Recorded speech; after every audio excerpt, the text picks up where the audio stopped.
Shalom, saludos hermanos y amigos, los presentes en el día de hoy y los que habrán de estar viéndonos y escuchándonos a través de la grabación, ¿verdad? Hoy estamos aquí reunidos con un buen grupo de hermanos que se congregan acá los sábados en la tarde en este sistema de Zoom, en la escuela hebraica, en el sistema de Zoom.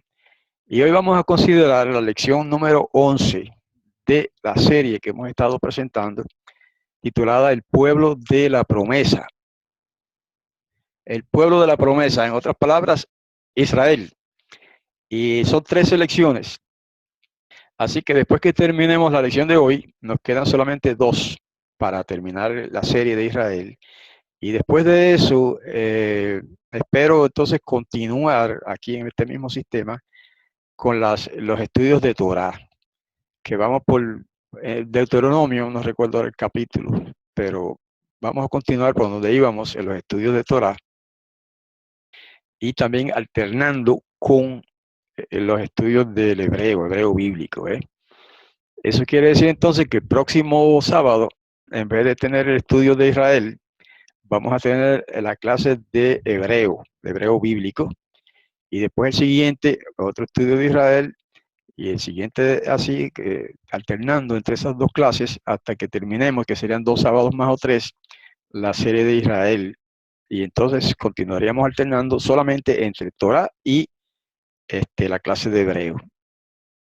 Menciono todo esto para que los hermanos que nos ven en el público, ¿verdad? O sea, que no están aquí presentes, pero que nos van a ver por la grabación, pues que estén pendientes, porque si no pueden entrar aquí, porque solamente caben 50 en este sistema, 50 personas, pues por lo menos que puedan estar pendientes de la grabación.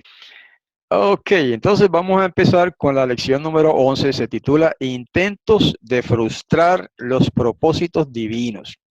Obviamente, intentos de los adversarios, ¿verdad? De Israel, de frustrar los propósitos divinos. Actualmente hay todavía una, digamos, operación de fuerzas negativas, ¿verdad?, en el mundo, que procuran frustrar los propósitos divinos, los propósitos de Yahweh para Israel. Ustedes saben que los primeros años del movimiento de los nazarenos, que era como se conocían a los discípulos del Mesías, de Yahoshua, fueron años azarosos, fueron años difíciles de persecución, de problemas, incluso de divisiones dentro de los mismos seguidores del Mesías, ¿verdad? Hubo los problemas que ha habido siempre en todos estos grupos. Y eran muy pocos los que en aquel siglo primero se aferraban a la fe nazarena. Pocos. Digo, comparado con la población general de Israel, eran pocos, ¿verdad? Entonces, pues hubo momentos en que el error parecía como que iba a dominar, parecía como que el error iba a vencer finalmente. Sin embargo, no fue así, ¿verdad? Hoy día parece igual, hoy día se ve igual, el mismo ambiente. Parece que las fuerzas del error están prevaleciendo. Son menos los que siguen al Mesías Yahoshua, y menos los que siguen a Yahweh en general, ¿verdad? En distintas religiones. Así que hay de diversas maneras, ha habido y hay todavía, en cierto modo, persecución contra el movimiento del Mesías, ¿verdad? El movimiento de Yahweh también. Vamos a entrar a la primera parte del estudio, que dice así la pregunta: ¿qué peligro previó Yahoshua para el futuro de sus seguidores? De sus seguidores fieles. Y eso el pasaje está en Mateo 24. Vamos a leer 11 al 13 y también el 24. Mostramos ahora en la pantalla el pasaje de Mateo 24, 11. Dice: muchos falsos profetas se levantarán y engañarán a muchos. Y por el aumento de la violación de la Torá se enfriará el amor de muchos. Pero el que persevere hasta el fin se salvará. Entonces el verso 24 dice: porque se levantarán falsos meshijim, o sea, falsos ungidos, falsos mesías y falsos profetas, y harán grandes señales y maravillas para engañar, de serles posible, aún a los escogidos. Imagínense, el mismo Mesías predijo el surgimiento, el levantamiento de falsos Meshijim, falsos ungidos, es lo que significa la palabra Mashiach, ¿verdad? Ungido. Y aunque se ha convertido casi en el nombre de este personaje, ¿verdad? Pero en realidad es un título que significa el ungido, un título que se le aplicaba a los reyes también, ¿sabe? Y a los sacerdotes en el antiguo Israel. Así que, hermanos, Yahoshua vio las tribulaciones que le esperaban a su pueblo, a sus discípulos, a su asamblea. Él pudo ver más allá del siglo primero y pudo penetrar con su mirada profética los periodos de oscuridad, de error, de apostasía, de engaño, ¿verdad? Incluso de persecuciones que le tocaría sufrir a la asamblea original. Y como dijo él, si han hecho eso con lo que hicieron con el leño verde, que era él, ¿qué no harían con el leño seco, que son sus discípulos, ¿verdad? Que somos sus discípulos? Y hasta el día de hoy, hermanos, de diversas maneras, como ya he repetido varias veces, ha habido y hay y habrá persecución contra los fieles, contra los seguidores del Mesías, ¿verdad? Y los fieles de Yahweh en general. Vamos a la parte 2, que dice la pregunta, ¿qué amenaza que ya obraba en los días de Pablo previó Shaul o Pablo como peligrosa para la verdad de Yahweh? Para eso vamos a buscar primero el pasaje en segunda de Tesalonicenses, ok, vamos a mostrar en la pantalla, capítulo 2 y verso 3. Nadie los engañe de ninguna manera, dice Pablo, porque esto no sucederá sin que venga primero la apostasía y se manifieste el hombre sin ley, el hijo de perdición. Este se opondrá y se alzará contra todo lo que se llama divino o que se adora, tanto que se sentará en el templo de Elohim, haciéndose pasar por Elohim. Verso 7, porque ya está obrando el misterio de la anulación de la ley. Solamente espera hasta que sea quitado de en medio el que ahora lo detiene. Fíjense que ahí Pablo está hablando, previendo el futuro del hombre sin ley y del misterio de la anulación de la ley. En otras traducciones de la Biblia no se nota tanto el sentido de esa palabra, anomían en griego, ¿verdad? ¿Qué es eso?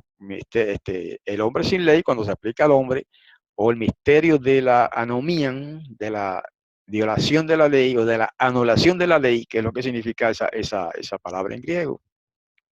Como lo hemos traducido ahí en la versión israelita nazarena, pues da el sentido exacto de esa palabra.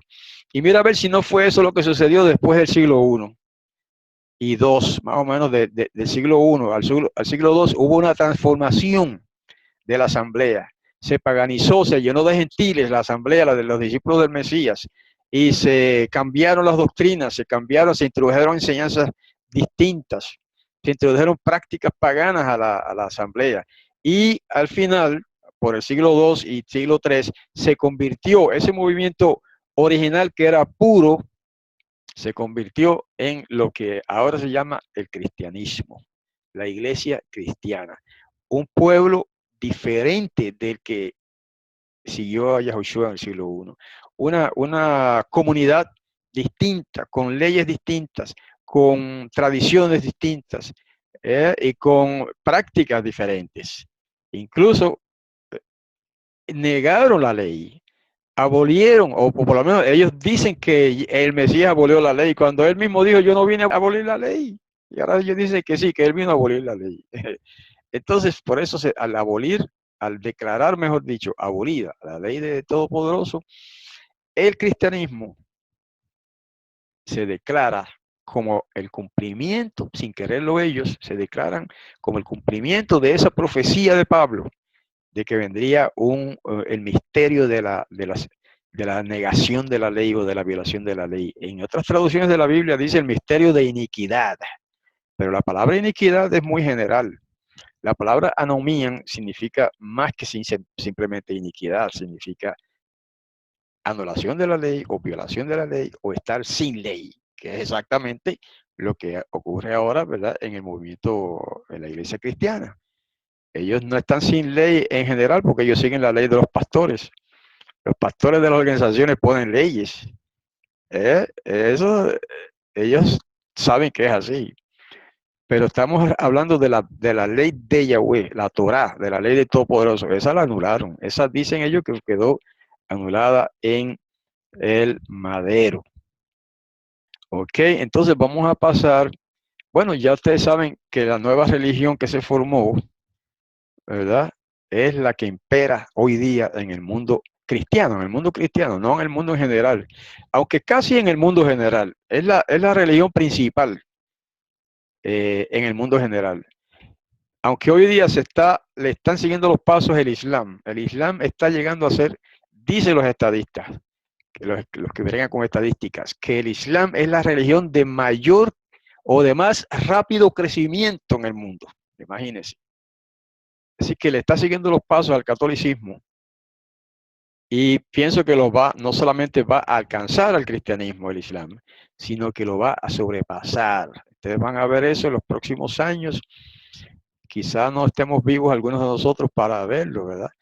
Pero no pasarán quizás 10 o 20 años más cuando el Islam va a estar prácticamente dominando las naciones principales del mundo.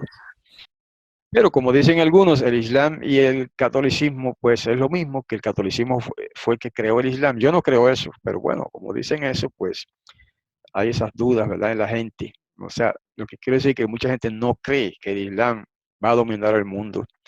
Y yo estoy convencido de que sí.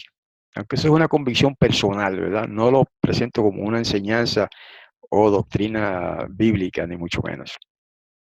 Bueno, vamos a la parte 3. Mediante el simbolismo de la segunda congregación de revelación, o sea, de Apocalipsis, ¿cómo previno Yahoshua acerca del advenimiento de la apostasía? Vamos a pasar ahora a la parte 3 en Apocalipsis capítulo 2 y verso 9, y mostramos el texto ahora enseguida.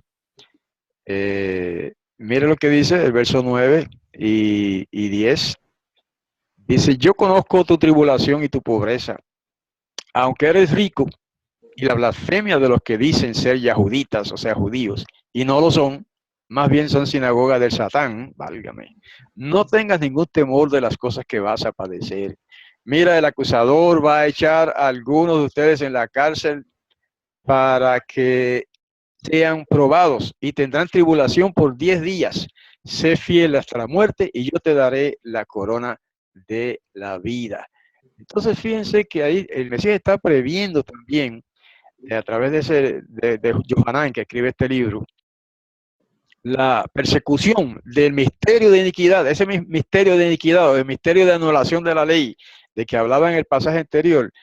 También aquí en este pasaje se prevé, ¿verdad?, proféticamente, los efectos, los resultados de la implantación de ese sistema impío, de ese sistema sin ley, por decirlo de alguna manera, que fue solapadamente y poco a poco apoderándose de lo que se llama ahora la iglesia cristiana, al punto de que pues hoy día es una religión muy diferente de lo que era la fe sencilla y la comunidad sencilla del siglo I, ¿verdad?, del Mesías Yahushua. Ahora, hoy día ya esa religión está implantada, dominando prácticamente a todas las otras grupos, porque siempre ha habido unos grupos evangélicos que se han apegado más a la verdad. Pero hoy día, francamente, el grupo principal, ¿verdad?, que es el romanismo, está dominando prácticamente a todos los demás grupos. En términos de influencia, ¿ves? No estoy hablando ahora de persecuciones, eso no. Pero en términos de influencia, hermanos, está influyendo tremendamente en casi todos los grupos evangélicos. Fíjense que están celebrando las mismas fiestas que celebra el catolicismo romano. La misma fiesta de Navidad, de Semana Santa, de Viernes Santo, y otros días por el estilo, ¿verdad? El día de San Valentín. Ahora lo disfrazan como el día del amor y de la amistad, pero es el mismo día de San Valentín que inventó el catolicismo romano. Y ya las iglesias evangélicas están siguiendo esas mismas tradiciones, el día de San Valentín, aunque le llamen el día del amor y la amistad, es lo mismo, la misma celebración del dios pagano Lupercus, que después, bueno, la historia es larga, ¿verdad? Que se transformó finalmente en el día de San Valentín, que es una tradición, una institución o una celebración puramente católica. Y los evangélicos, sin embargo, la siguen ciegamente, sin cuestionar, sin preguntarse del origen de esas cosas. Incluso la fiesta de Halloween, que también es otra ideación católico-romana, ¿verdad? El Día de Todos los Santos es el Día de los Muertos. Eso ya pasó hace poco. Muchos, no todos, pero muchos evangélicos están siguiendo también esa costumbre, esa tradición, esa festividad de Halloween, ¿verdad? Algunos la condenan, pero hay otros grupos evangélicos que la practican también, la celebran, mejor dicho, con los católicos. Ok, entonces vamos al punto 5, vamos rapidito porque quiero dejar abrir la discusión al final del estudio para que otros hermanos participen si desean, ¿verdad? Con sus comentarios. Así que vayan tomando nota sobre los distintos puntos para que participen con sus comentarios de algunas partes de las que les parezca que, ¿verdad?, que les gustaría participar acá. Entonces, hay otros pasajes de Apocalipsis, déjame ver si los tengo acá en la pantalla. Sí, Apocalipsis 2:19. Bueno, esa es la parte 4, ¿ok? Vamos entonces a la parte 4, que dice hasta qué punto se generalizó la apostasía en la Edad Media. Ya saltamos del siglo I y II a la Edad Media, que ya el cristianismo estaba concretizado, ya estaba formalizada la iglesia cristiana. Y en Apocalipsis nos dice algo de esto. En Apocalipsis 2:19 y 22, y también Apocalipsis 3:4, vamos a ver qué nos dice. Yo conozco tus obras, tu amor, tu fidelidad y tu servicio y tu perseverancia, y que tus últimas obras son mejores que las primeras. Sin embargo, tengo contra ti que toleras a la mujer Jezabel, que dice ser profetisa, y enseña y seduce a mis siervos a cometer fornicación y a comer lo sacrificado a los ídolos. Le he dado tiempo para que se arrepienta y no quiere arrepentirse de su inmoralidad. Mira, yo la voy a hacer caer en cama, y a los que con ella adulteran en muy grande tribulación, a menos que se arrepientan de las obras de ella. Quiero hacer notar aquí que esa mujer Jezabel, o Jezabel, como dicen otras traducciones, viene a ser un símbolo de la apostasía, que se dio primero en el romanismo y después se extendió también al movimiento evangélico. Dice que seduce a mis siervos a cometer fornicación. No está hablando ahí de fornicación física, carnal. Está hablando de la fornicación espiritual que se comete cuando se adoran ídolos, ¿ok? O cuando se adoran otras deidades falsas. Y de eso es que está hablando ahí. Y de eso que está contaminada la cristiandad. Hasta ese punto se generalizó la apostasía en la Edad Media, en que prácticamente cubrió toda la cristiandad. Porque al principio, como les decía antes, hubo grupos siempre que se mantuvieron fieles y firmes contra la apostasía del romanismo. Uno de esos grupos que más sobresale en la historia es los valdenses. Los valdenses también estuvieron los hugonotes y otros grupos así en Francia y en otros países que se opusieron grandemente al papismo, al catolicismo romano, etcétera. Pero con el tiempo esos grupos cedieron, fueron ablandando, fueron cediendo, hasta que finalmente se asimilaron, especialmente en el tiempo de la Reforma de Martín Lutero. Esos grupos como los valdenses y otros se asimilaron a la religión oficial del catolicismo y prácticamente desaparecieron. Pero dejaron herederos pequeños grupos aquí y allá. De ahí surgió la Iglesia de Dios del Séptimo Día, y de ahí surgieron otros movimientos semejantes, y de ahí surgió la Asamblea de Yahweh también, más tarde, ¿verdad? En los siglos posteriores. ¿Ok? Así que vamos a la parte 5. Dice la pregunta, ¿cómo describe la profecía la terrible y extensa persecución y opresión que habría en esa época? Tenemos el pasaje en Apocalipsis 6, 8 al 11, y creo que tenemos también Mateo 24, 21 y 22. Vamos a ver qué nos dice la escritura en estos pasajes. Apocalipsis 6, 8 en adelante dice, y miré y vi un caballo pálido, el que estaba montado sobre él se llamaba Muerte, y la fosa lo seguía muy de cerca, como dice el griego, el Hades, ¿verdad? El Seol, lo seguía muy de cerca, o sea que hablaba de muerte. A ellos les fue dado poder sobre la cuarta parte de la tierra para matar con espada y con hambre y con pestilencia y por las fieras del campo. Cuando abrió el quinto sello, vi debajo del altar las vidas de los que habían sido muertos a causa de la palabra de Yahweh y del testimonio que ellos tenían. Y clamaban a gran voz diciendo, ¿hasta cuándo, oh soberano Yahweh, santo y verdadero, no juzgas y vengas nuestra sangre sobre los que moran en la tierra? Y a cada uno de ellos se les dio un vestido blanco y se les dijo que descansaran todavía un poco de tiempo hasta que se completara el número de sus consiervos y sus hermanos que también habrían de ser muertos como ellos. Y en Mateo 24:21 dice, porque habrá entonces una gran tribulación, como no la ha habido desde el tiempo del mundo hasta ahora, ni la habrá jamás. Y si no se abrevian esos días, no se salvará nadie. Pero por causa de los escogidos, aquellos días se abren. Entonces, fíjense que en la visión profética de estos apóstoles, se vio un tiempo de persecución y de, no solo persecución, de matanzas atroces que todos los que han estudiado algo de historia de la iglesia saben que eso se cumplió ya. Más o menos por la Edad Media, ustedes saben cómo se desarrolla el santo oficio, ¿verdad? Supongo que todos conocen esos términos. El santo oficio se le llamaba dentro del catolicismo a lo que también se llamó la Inquisición, la Santa Inquisición, donde asesinaron, mutilaron y asesinaron, torturaron y asesinaron a miles y millones de personas, cristianos.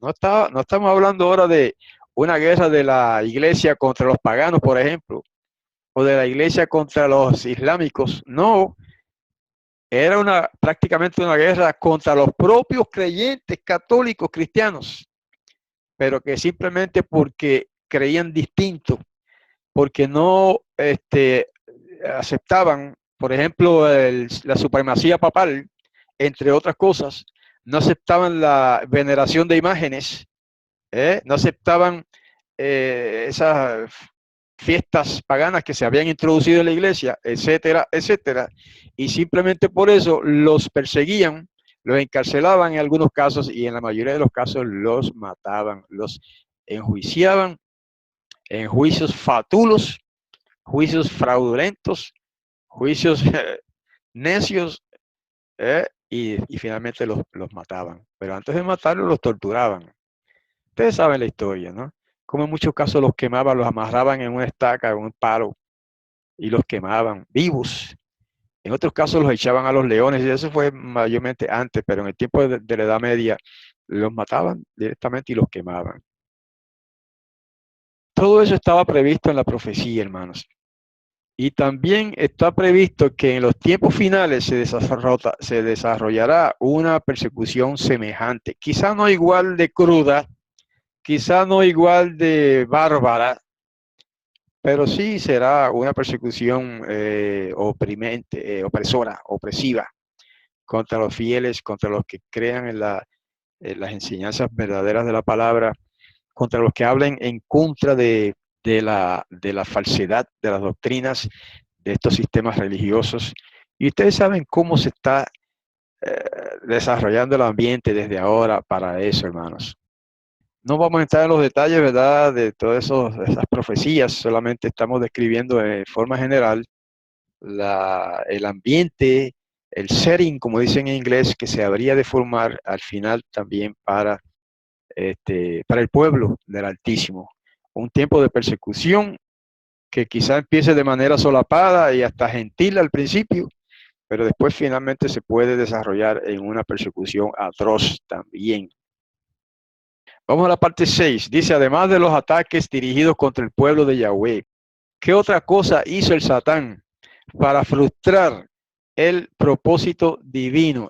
Para esto tenemos un pasaje en el libro de Daniel, Daniel 7:25, que dice de la siguiente manera, Él hablará, hablando contra un poder soberano que se habría de levantar en el futuro, ¿verdad? En el futuro para Daniel. Él hablará palabras contra el Ilayá, eso es arameo, que significa el Supremo o el Altísimo, y oprimirá a los santos del Ilayá o del Supremo. Intentará cambiar las festividades y la ley. En su mano serán entregadas durante un tiempo, tiempos y la mitad de un tiempo. Sin entrar en los detalles proféticos, ¿verdad? De tiempo y esas cuestiones y fechas, lo que aquí se predice es una apostasía total de este movimiento, ¿verdad? De esta comunidad cristiana supuestamente seguidora del Mesías y que habría de basarse, echar por tierra la verdad, echar por el suelo las enseñanzas de la palabra. Y déme volver allá para un detallito que quería comentar y olvidé. Intentará cambiar las festividades y la ley. Ese es el detalle central en ese pasaje. Y eso ustedes ven cómo se ha cumplido al pie de la letra, en cómo el sistema papal ha cambiado las festividades de Yahweh. Por ejemplo, la Pascua, que es mandada en la Torá, ellos la han cambiado por lo que llaman ahora Pascua Florida o Domingo de Resurrección, totalmente tergiversando el origen, en la fiesta que en el origen le entregó Yahweh a su pueblo. Otra cosa, la Pascua también la han convertido en lo que llaman la misa actualmente. Y en otras iglesias evangélicas no le llaman la misa, pero han hecho algo parecido cuando han convertido lo que era originalmente en el siglo I entre los mesiánicos, la Pascua, el Pesaj, lo han convertido en lo que llaman ahora la Cena del Señor. Y otros lo llaman la Santa Cena. Eso no es más que una tergiversación, hermanos, de lo que es la fiesta original de Yahweh y del Mesías también. En los escritos mesiánicos también se habla de esto, ¿verdad? De celebración del Pesaj, de la Pascua. Así que en muchos sentidos, ¿verdad? No solamente con persecución es que este poder ha echado por tierra la verdad, no solamente con persecuciones atroces, sino también cambiando la verdad en error, cambiando la verdad en mentira. Vamos a la parte 7. La parte 7, vamos a buscar primero el pasaje. Ok, parte 7. Eh, tenemos acá que dice la pregunta, ¿a dónde huyeron los verdaderos discípulos del Mesías Yahushua cuando fueron amenazados por el exterminio? Aunque este pasaje que vamos a leer ahora es profético, o sea, a pesar de que se hace en pasado, en tiempo pasado la pregunta, ¿verdad? ¿A dónde huyeron? En realidad debería decir, ¿a dónde huirán cuando se dé esto, esta persecución final, los discípulos del Mesías, Yahushua, cuando sean amenazados por el exterminio? Y ahí tenemos el pasaje de Apocalipsis, capítulo 12, verso 6 y también versos 13 al 16. Vamos a leerlo ahora de la escritura. Dice, y la mujer, esa mujer representa a Israel, ¿sabe? Pues de Apocalipsis 12, la mujer, que algunos dicen que representa a la iglesia, equivocado. Esa mujer representa al pueblo de Israel. Dice, y la mujer huyó al desierto, donde tenía un lugar que Elohim había preparado para que la alimentaran allí durante 1260 días. Cuando el dragón vio que lo habían arrojado a la tierra, persiguió a la mujer que había dado a luz al hijo varón. Ese hijo varón es el Mesías, ¿sabe? Que es hijo de la mujer. ¿Y quién es la mujer? Israel. Entonces el Mesías es hijo de Israel. Israel, la nación, como nación, por eso se representa con una mujer, como nación, hembra, da a luz al Mesías. Israel como nación pare al Mesías. Y ese es el hijo varón del que habla aquí. Pero se le dieron a la mujer, a Israel, dos alas de gran águila para volar de la presencia de la serpiente al desierto, a su lugar donde recibe alimento por un tiempo y tiempos y la mitad de un tiempo. No hay que prestar atención en este momento a esos tiempos y fechas. Lo importante son los datos. Lo que quiero recalcar son los datos ahora.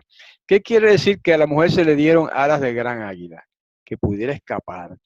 Okay. Israel como nación se libró de esa gran persecución en el Estoy hablando ahora o pensando en la Inquisición, de la que estamos hablando, ¿verdad?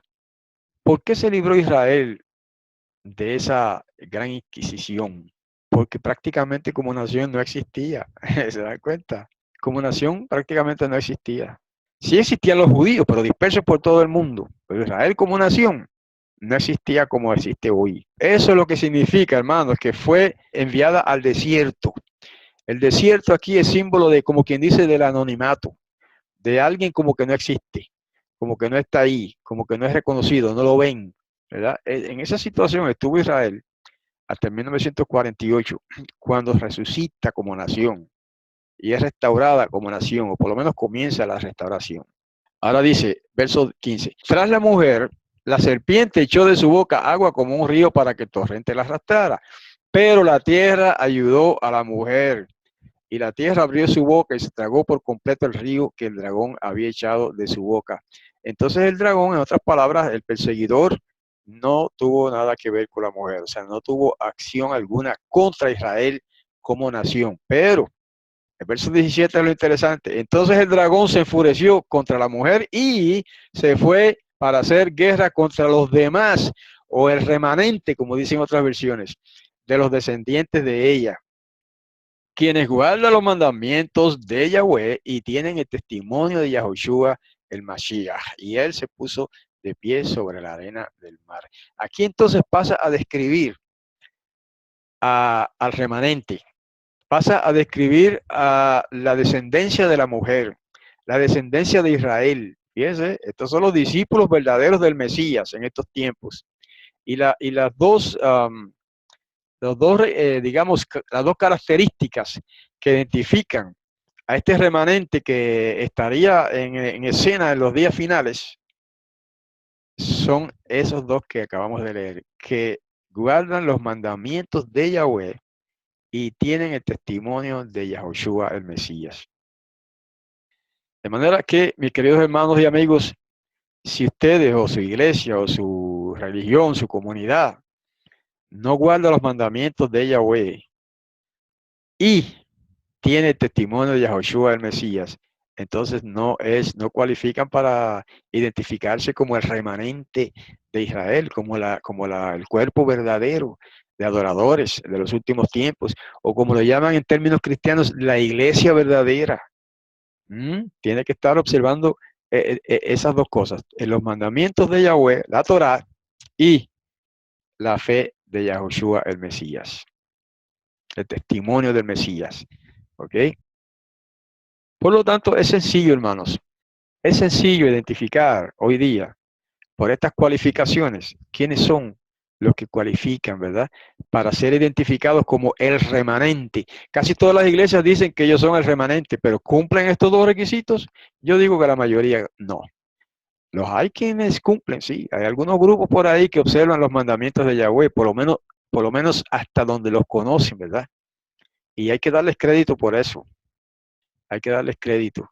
Porque vamos a suponer que algunas iglesias que guardan los 10 mandamientos no celebran las fiestas, ok, pero guardan los 10 mandamientos. Y eso es algo. Y hay que darles crédito por eso. Y así por el estilo. Hay unos que guardan otras cosas, unas cosas sí, otras no, pero en términos generales, hay algunos grupos que cualifican dentro de estas dos características. Guardan los mandamientos de Yahweh y tienen la fe de Yahushua. Así que no estamos en tiempo ahora para estar combatiendo uno contra otro, ¿verdad? De los hermanos que cumplen esos dos requisitos. Más bien, todos estos grupos, llámense mesiánicos, adventistas o iglesias de séptimo día, como se llamen, que cumplen estos dos requisitos, aunque sea parcialmente, es el tiempo de unirnos en amistad, en compañerismo y presentar un frente unido contra el error, ¿verdad? Y contra la falsedad de las religiones modernas.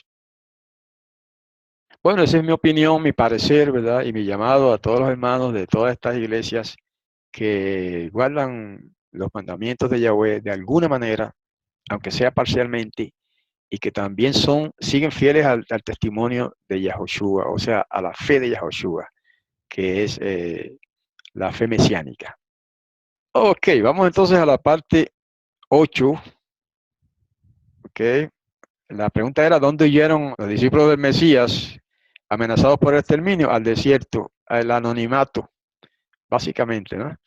Ok, la parte 8 dice, ¿qué sacrificio estuvieron dispuestos a hacer los verdaderos adoradores durante aquellos tiempos de persecución y cómo lograron vencer al enemigo? Eso está en Apocalipsis 12:11. Vamos a leer ahora. Ok, vamos a mostrar en la pantalla. Y dice, y ellos lo han vencido al enemigo, ¿verdad? Al adversario, por causa de la sangre del Cordero y del mensaje del testimonio de ellos, porque no amaron sus vidas hasta la muerte. Así que son los verdaderos adoradores, son personas que están dispuestos a seguir la verdad, a seguir fieles y firmes en lo que han creído, a seguir los pasos del Mesías, como dice Apocalipsis, que siguen al Cordero por donde quiera que va.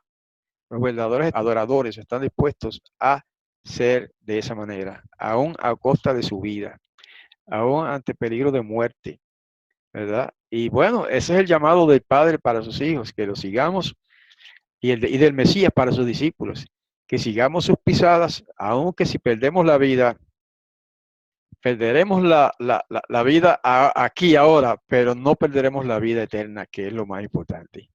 Y esa vida eterna se promete a los que perseveran en el bien hacer y en la fe de Yahweh y del Mesías, ¿verdad? Vamos a la parte 9 que dice, ¿qué límite temporal se le puso a los ataques contra los designios de Yahweh? Eso lo tenemos, la respuesta en Daniel 7:25, que vamos a buscar ahora. Daniel 7:25 y también en Apocalipsis 12:6 y en Mateo 24:22. Son varios pasajes que tenemos ahí de una vez en la pantalla. Hablando de ese poder perseguidor, dice, él hablará palabras contra el Ilayá, el Supremo, y oprimirá a los santos del Ilayá, intentará cambiar las festividades y la ley. En su mano serán entregadas durante un tiempo, y tiempos y la mitad de un tiempo, eso lo habíamos visto ya, y la mujer huyó al desierto, donde tenía un lugar que Elohim le había preparado para que la alimentaran allí durante 1260 días, es el mismo periodo, y lo más importante es este verso en este momento. Mateo 24:22 dice, y si no se abreviaran esos días, no se salvaría nadie. O como dicen otras versiones, ninguna carne será salva. Pero por causa de los escogidos, aquellos días se abreviarán. De manera que ese tiempo de persecución, hermano, que se acerca, que esperamos, bueno, no quisiéramos que llegara nunca, pero según las profecías va a venir. Ese tiempo de persecución no va a ser muy largo, va a ser abreviado. Eso es lo que implica esa profecía, esa última parte que acabamos de leer, ¿verdad? En ese pasaje. Parte 10, vamos a la parte 10 que dice la pregunta, ¿qué mensaje de juicio? Esta es una de las partes más importantes. Sigue a la terminación del tiempo de tribulación. Vamos a leer ahora un par de versos en Apocalipsis 14, versos 6 y 7, ¿ok? Que dice así. Vi a otro mensajero, o sea, otro ángel que volaba en medio del cielo, que tenía la buena noticia eterna para anunciarla a los que habitan en la tierra, a toda nación y raza y lengua y pueblo, y decía a gran voz, respeten a Yahweh y denle gloria, porque ha llegado la hora de su juicio. Adoren al que hizo los cielos y la tierra, el mar y las fuentes de las aguas. Eso es Apocalipsis 14, 6 y 7. Tenemos otro pasaje por ahí en Daniel 7:21 que dice, yo veía que este cuerno hacía guerra contra los santos y los vencía, hasta que vino el anciano de días e hizo justicia a los santos del Ilayá, del Supremo. Y llegado el tiempo, los santos tomaron posesión del reino. Ahí está el triunfo de la verdad. El 7:28 dice, aquí termina el asunto. En cuanto a mí, Daniel, mis pensamientos me turbaron mucho y me puse pálido, pero guardé el asunto en mi corazón. Vamos a pasar al punto 11 rápidamente, para no alargar demasiado. El punto 11, la pregunta dice, ¿qué efecto tendrá el juicio sobre las fuerzas del mal? En Daniel 7 también, y verso 26, Daniel 7:26, Pero el tribunal se sentará y se le quitará el dominio para ser exterminado y destruido por completo. O sea que ese imperio, ese poder religioso que va a perseguir a los santos, va a ser exterminado. Se le va a quitar todo poder. Dice ahí que el tribunal se sentará. ¿Cuál tribunal? ¿De qué tribunal está hablando ahí? Hermanos, está hablando del tribunal celestial. Ese tribunal es el que va a enjuiciar a la bestia, ¿verdad? De la que estamos estudiando o mencionando, que estamos mencionando en este momento. Le será quitado todo el poder. La sangre expiatoria del Mesías cubrirá y protegerá a los suyos. ¿Ok? El nombre de ellos será o permanecerá escrito en el libro de la vida, y esa es la buena noticia para nosotros. Si se mantienen fieles a la fe verdadera y a la obediencia a la voluntad divina expresada en la Torá, ¿verdad? De los mandamientos del Todopoderoso, las fuerzas del mal no prevalecerán contra los verdaderos adoradores.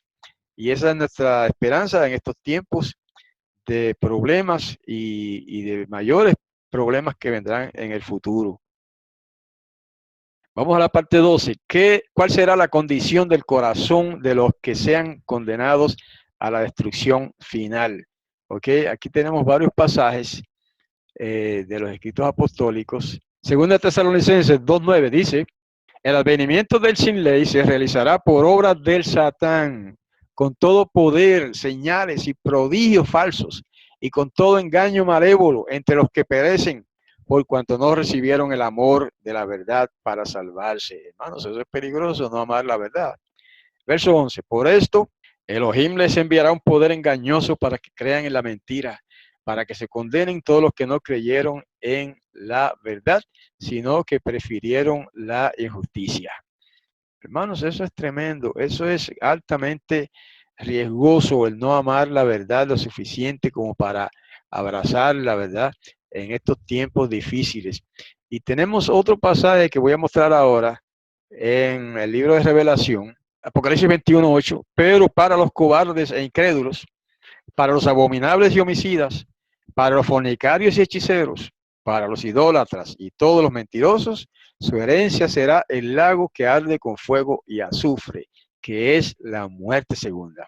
Fíjense qué terrible destino, hermano, le espera a los cobardes, a los incrédulos, a los que rechazan la verdad y prefieren la mentira, porque tristemente eso está sucediendo hoy día, hermanos. Usted le habla de la verdad a algunas personas y no quieren escuchar, prefieren seguir en sus tradiciones, prefieren seguir en sus doctrinas erróneas, prefieren seguir en sus caminos torcidos de falsedades, porque que eso fue lo que le enseñaron sus padres o sus abuelos, y ellos no quieren cambiar, no quieren dejar los caminos del error y aceptar la verdad. Entonces, desgraciadamente, dice ahí, según esa profecía, que el Todopoderoso les enviará o les permitirá que sean vencidos por un poder engañoso, ¿verdad? Ya que no amaron la verdad, entonces pues les manda un poder de error. Ok, vamos a pasar a la parte final. Voy a pasar por alto la parte 13 y entrando a la parte 14, dice la pregunta: ¿qué descripción de victoria final muestra el triunfo de la causa de Yahweh en la tierra? Y ahí tenemos Apocalipsis 15, del 1 en adelante. Vi otra señal en el cielo grande y admirable, 7 mensajeros que tenían las 7 últimas plagas con las cuales se consuma la ira de Elohim. Vi algo como un mar de vidrio mezclado con fuego, y a los vencedores sobre la bestia y a su imagen, y el número de su nombre estaba de pie sobre el mar de vidrio, teniendo las arpas de Elohim, y cantan el cántico de Moshe, el siervo de Yahweh, y el cántico del Cordero, diciendo: grandes y maravillosas son tus obras, Yahweh, el Shaddai, justos y verdaderos son tus caminos, Rey de las naciones. Oh Yahweh, ¿quién no te temerá y glorificará tu nombre? Porque solo tú eres santo. Todas las naciones vendrán, adorarán delante de ti, porque tus juicios se han manifestado. Eso es como un canto glorioso de victoria, de triunfo, que entonarán los santos de Yahweh, ¿verdad? Ese gran coro humano se unirá probablemente al coro celestial, que también alabará al Eterno por por esa grande victoria que han logrado o que se le ha otorgado más bien. No es que los santos van a lograr esa victoria por sus esfuerzos, más bien se le otorga esa victoria por la misericordia del Padre Celestial, ¿verdad? Y por la ayuda de nuestro Padre. Así que nosotros, por lo menos yo espero estar ahí. Si es que el Mesías no viene ahora pronto, ¿verdad? Pues tendremos que quizá pasar todas esas cosas. Y yo espero que estemos todos nosotros en ese grupo de escogidos, fieles y verdaderos, que podamos seguir al Cordero por donde quiera que va y finalmente heredar la vida eterna, que es a la larga el pago o la recompensa más bien, o el regalo que nos va a dar el Todopoderoso, nuestro Padre Celestial, a todos los que siguen a su Hijo, el Mesías Yahushua, o que siguen al Padre, ¿verdad? De alguna manera, y siguen los propósitos divinos, de alguna manera, unos más, otros menos, unos adelante, otros atrás, pero todo el que va siguiendo lo que conoce, la verdad que conoce, entonces se le dará más verdad y finalmente heredará la vida eterna. Ahora, el que rechace la verdad que se le presenta, que a veces es poco, algo pequeño, algo fácil, la rechazan, entonces no se les dará más verdades. Y entonces más bien se les permitirá ser dominados por el espíritu del error. Ese es el mensaje más o menos resumiendo de esos pasajes de la carta de Pablo, ¿verdad? Y del Apocalipsis. Bueno, pues con esto, hermanos, doy por terminada la presentación del tema de hoy, de esta lección de Israel, que es la número 11, ¿verdad? Titulada Intentos de frustrar los propósitos divinos. Y esos poderes de los que hemos hablado han intentado frustrar los propósitos divinos, pero no lo han logrado. No lo han logrado. O sea, han logrado tergiversar, eso sí, la verdad, tergiversar el pueblo del Altísimo. Pero frustrar totalmente los propósitos divinos no lo han logrado ni lo van a lograr. Bueno, pues con esto, hermanos, les dejo entonces hasta la próxima semana, a la que los invito a participar de la clase de hebreo y después entonces la semana de más arriba volveremos a otra lección, la penúltima, sobre Israel. Hasta entonces, que el Todopoderoso Yahweh los bendiga y los guarde. Shalom.